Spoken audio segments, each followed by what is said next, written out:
how were you introduced to Daniel Armstrong and the Find a Tree program? Daniel and I worked in trying to make sure that we could engage the students and connect them a lot clearer to what they wanted to do, and they could see the connection with what they were actually learning in school. So we were struggling at that time with how do we engage the students, how do we really connect the students who were falling through the cracks. And everyone was addressing the students who had high needs, the students who were very low performing, but not much was done about the kids in the middle, especially the students who were having some very social emotional problems that were directly affecting their academics. So Daniel happened to be involved with the school, and I asked him if he could come and meet with me, and we talked about Find a Tree. Find a Tree began when I was living in Ghana, and I met two young boys in the poorest part of the capital city of Accra. And I asked them their dream. They told me their dream was to have their own school and teach their own school one day. Yet they didn't have running water. And I'm thinking, how are they going to have a school of their own? They proceeded to ask me for the money to build a school, and I said, I can't do that. But I said, Jonas and Jonathan, go find a tree and just start teaching. Start your school under a tree. And they did that with a few students. It grew to 100. And with that success, a businessman gave him a brand new building for a school. So I came back home to Los Angeles. And I said, why are we dropping out? Why are we joining gangs and shooting each other when we have everything materially? There's no one you know that doesn't have a cell phone, email, running water. The basics are here. But yet most of us are not living their dream. So I wrote a book called How to Live Your Dreams, Find a Tree, and Get Started. What really caught my attention was the fact that Daniel emphasized the importance of helping students to identify dreams, which ultimately are what motivate us all to achieve in life. And it seems very basic, seems very common sense, but the reality is there's a lot of lip service that's being given to helping students identify their dreams here in high school. There's so much emphasis on standardized tests and meeting state standards that I think so many times what's being missed is that once a young person identifies a meaningful goal, his or her dream, that young person will do what it takes to make that dream come true. And that's where we see real achievement. And what we do is we begin with the student identifying their talents and their interests. Talents, something they're good at, naturally, and interests. I mean, they've never done before, but catch their attention. Most students will tell me, well, I don't have any talents. A Latino student tells me that, and I say, you speak Spanish and English? I wish I was bilingual. Well, everyone in my family is bilingual. I said, but I'm not. That's a talent. You weren't born with that. You learned that. Oh, yeah, because I'm bilingual. What else can you do? Well, I don't really, I just like chilling. But as I press them and push them, they, well, I like this, I like that. And one will tell me, well, I like archaeology. Where did that come from? Well, I saw the History Channel, the digging in Egypt. And so inside these young people are talents and interests, but no one ever asked them those talents and interests. All they know is, well, I like to chill, I like to text, and that's it. But they have them. So I pushed them to give me 20. And that list of 20 are like the ingredients to bake a cake. Everyone's list is different. And so I asked from that list, what's your dream? Education comes from the Latin word educere, which means to bring out and draw out. I got to find out what's inside of you and help you bring it out, draw it out, and manifest it.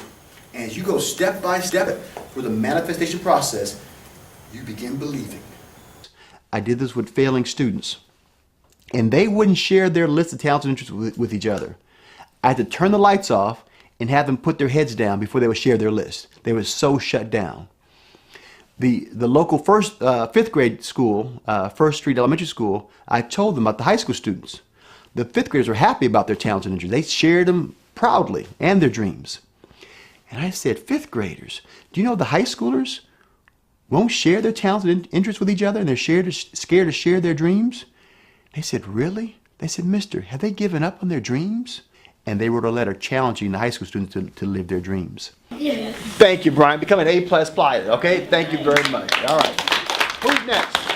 But if every student made a list of their talents and interests, then determined their dream, connected to their academic subjects. Why does math help me? Why does this subject help me? Some subjects may not apply. That's okay. Give them some sort of connection throughout the school day. Something that connects what they want.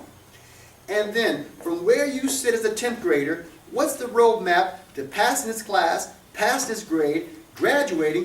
What post-secondary education must you have? What training must you get? Create a roadmap. So you're going to college not because it's just a thing to do.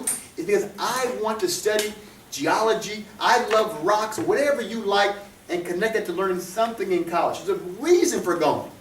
Not because you're programmed to go.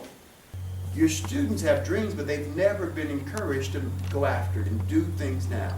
At best, say it and that's nice. Well, finish middle school, finish high school, go to college, go to grad school, and in 20 years, you can live your dream. Don't wait till after med school or residency to become a doctor.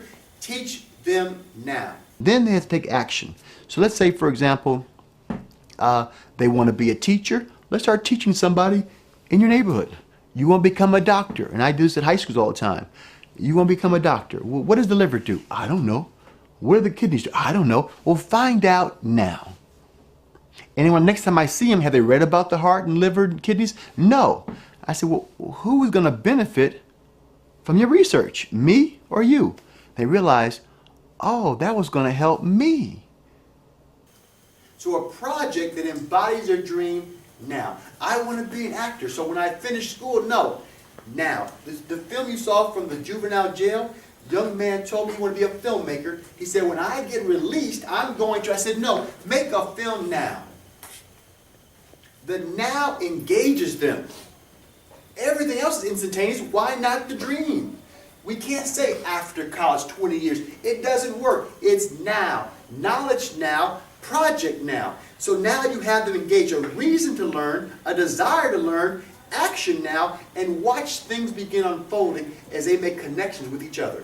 I can think of a number of students who've been touched by the work that Daniel has done, including a group of undocumented students who had a vision for what they wanted to do but didn't have a plan of action. And one of Daniel's pieces is develop a plan of action. It's not just about a dream, it's about developing a plan of action so that that dream can actually get accomplished and actually be achieved. And so there are numerous students who can actually attest to the fact that Daniel has taught them how to pursue their dreams in very tangible ways. It's about knowledge now, the project now, meeting people now who give me an everyday step along the way pathway. So once you know the dream, what do you know about it? Let's get some knowledge about that now. You can read about it now. So they read about it. And then once they read about it, then I will help them to meet somebody who's doing that. And so they meet that professional and they have knowledge, they'll impress the professional. As opposed to saying, I don't know. They know something. And meeting a real doctor, architect, whoever they may meet, makes the dream even more real for the young person. So for you and I to meet a doctor is no big deal. But for them, it's mind-blowing. And the professional is impressed when that person, young person has knowledge. He's been able to find the outside connections for the students to help them further pursue the career interests that they're looking at investigating further. That it's up to us to expose them to those real life experiences. It's up to us either to take them. Let's say if a kid has a dream of, let's say, going to college. We've taken our kids to tours. Some kids didn't even have that dream, but when they got there, they realized, they discovered, that's the dream I have. We know lawyers. We know, people in the community. We know artists. I mean, we have artists here. I see Mr. Garcia. I mean, and I thought about it when I was thinking about bringing in the real life experiences. Where in the morning he carries, many times he comes in with canvases. And being the mother of a daughter who's now just beginning to discover her love for art, I know how expensive those are, and I know how difficult it is to come across those when budget, is an issue. But he brings that and he puts it on the table for the students, so that the students then take it to another level. you get in motion this process, resource will be coming to you, running to you to come help you. They want to be a part of change in America. They'll come running with resources. But you can't look for the resources first. You got to find a tree with what you have and get started. I've been doing this for 15 years. I go to the rich private schools, and they need it desperately. They said, Daniel, we don't need to find a tree. We already have anti-anorexia, anti-bulimia, anti-suicide, anti-drug. The list went on for like, I was like, you got a problem here. So I met with the students, and they wanted to end homelessness, poverty, and racism. I said, well, you need to leave PV and come to the jail with me.